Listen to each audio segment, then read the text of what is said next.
के माफिया राज को ध्वस्त करने के लिए बंगाल की नारी शक्ति निकल चुकी है।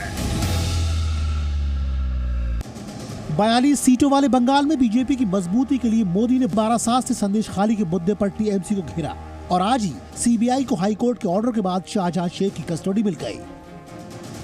लोकसभा चुनाव से पहले पश्चिम बंगाल में संदेश खाली का मुद्दा सियासत की हवा कितनी बदलेगा, इस पर सभी राजनीतिक दलों की नजर है।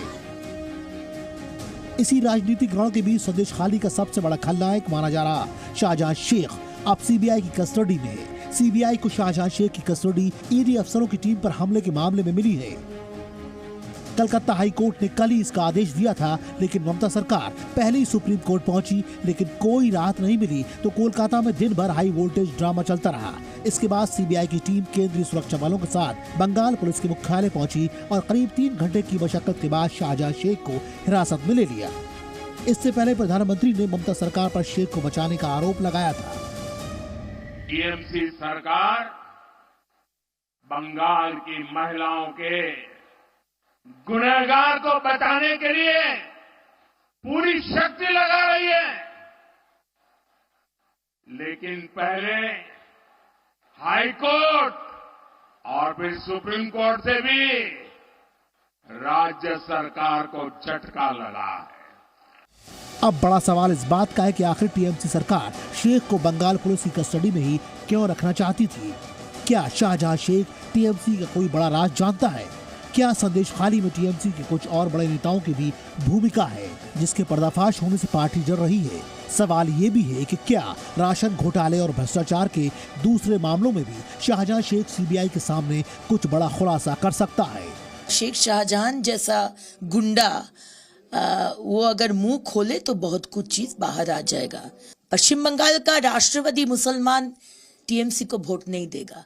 कौन वोट देगा?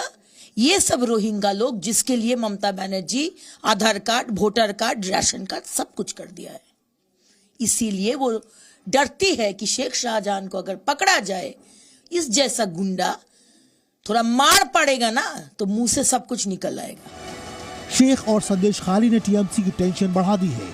वहीं बंगाल दौरे पर पीएम ने संदेश खाली की महिलाओं से मुलाकात कर उनका दर्द सुना और ममता सरकार पर जमकर प्रहार किया। टीएमसी सरकार को अपने अत्याचारी नेता पर भरोसा है, बांग्ला बहन बेटियों पर भरोसा नहीं है। शाहजहां शेख और संदेश खाली को लेकर टीएमसी कटघरे में है। मामला महिला सुरक्षा से जुड़ा है, इसलिए वार पलटवार का दौर भी जारी है। सामने लोकसभा निर्वाचन है और कोई मुद्दा नहीं है। देश की समस्या सब वहीं के वहीं खड़ी है, जिसका समाधान नहीं मिल रहा है। तो इसलिए वो उन मुद्दों से, उन समस्याओं से नजर घुमाने के लिए ये कोशिश और सोचने संदेश खाली से अगर कुछ उनको राजनीतिक फायदा मिल जाए, ये बहुत ही पीड़ादायक है। संदेश खाली को लेकर कई सवाल हैं, जिनका जवाब मिलना अभी बाकी है।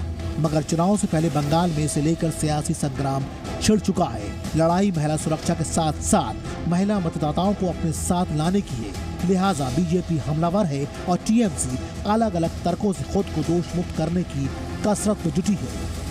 Bureau report, CBGR।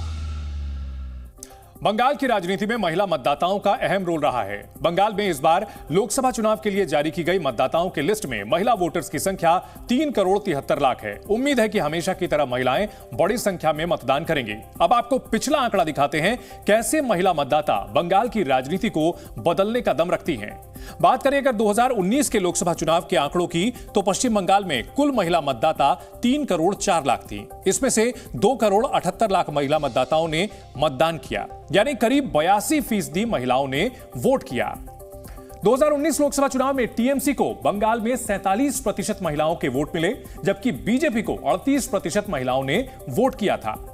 इसके बाद 2021 के विधानसभा चुनाव में टीएमसी को 50% महिलाओं ने वोट दिया, जिसकी बदौलत ममता बनर्जी एक बार फिर पूर्ण बहुमत के साथ सत्ता पर काबिज हुई। वहीं बीजेपी को 2021 में 37% महिलाओं ने वोट दिया और बीजेपी 77 सीटों के साथ पश्चिम बंगाल में मुख्य विपक्षी पार्टी बन पाई।